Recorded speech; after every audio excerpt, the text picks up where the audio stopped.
Whenever you're ready. Hi, Mary D. How are you? Thank you for the money for the Burn Foundation. When I'm auditioning for a guest appearance, do I research for the part? Yes, I usually do. A little bit, and then if I'm on the show, then I do much more. The Criminal Minds guest appearance, can you tell us what the process was like? It's pretty easy. He's just a nice little actor, Joe Montana, you know? What's not to like? And the director was wonderful. He just gave me a lot of opportunity to play and give nuanced versions of what I wanted to do with the lady. It was very painful, though. She was very it's very emotional. My friend said, you aged 10 years on that show. I know, I felt like it. Everyone around me is dying. How long did it take you to film that? How many days? Not long. Not long. Yeah. What was it like since you did NYPD? I think this was the first guest appearance on any TV show since Xena. Pretty sure. I'm pretty sure. Because it felt weird being on someone else's show. It's like, wow, this is interesting. Watching, the whole process and being an observer. Yeah. It's not that different from when I did NYPD. Actually, very similar.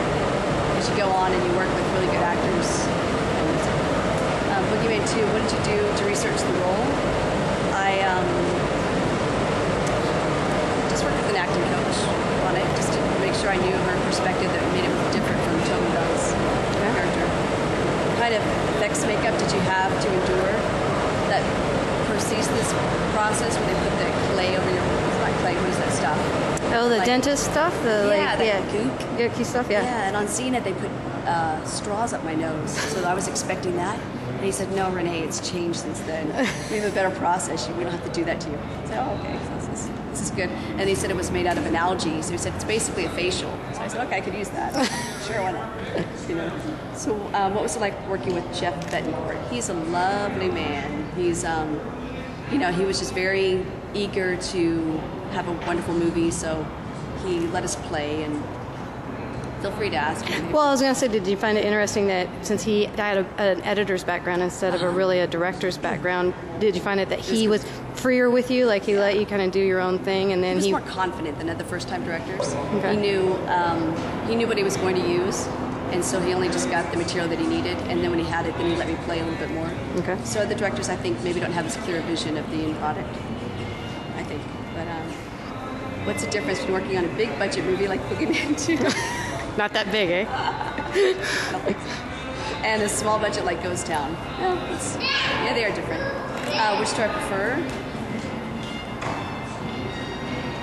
I don't know. It depends. It depends on the people involved. I think you're willing to put up with a lot if the people are really passionate about what they're doing, right, and are enthusiastic. I think you're willing to kind of go, right, go with the flow. Go with the flow. Like use the outhouse. So, was there a past encouragement from peers that you remember while working on projects? Yeah. That you maybe passed on, because you had a fabulous cast of young kids on there. Oh, yeah. So, what was your interaction with them? I mean, did they... They didn't ask any. They didn't want to know. Kids don't ask for advice. Right. They just do their thing. And they were 20, 21 or something. So no, they were in their own world. Everyone had their own iPod, conflicting, from room to room. Yeah. Wow. It's pretty funny. That is fun. I know. I didn't have an iPod. I missed. That's wild. I wonder what they were listening to on the iPods. Different. That's what I mean. Like different types of music. Really? Yeah. Techno or just musicians I've never heard. Because you had a couple of television stars on there, and then you had a couple that had just been cast in TV series, and then you had a couple that were kind of unknown. So you had like a wide range of. They didn't talk about acting. All they talked about is that everyone had done some research on their phobia. But that's interesting. They were just being goofy and having fun. They were just, having a good time. Yeah, they were.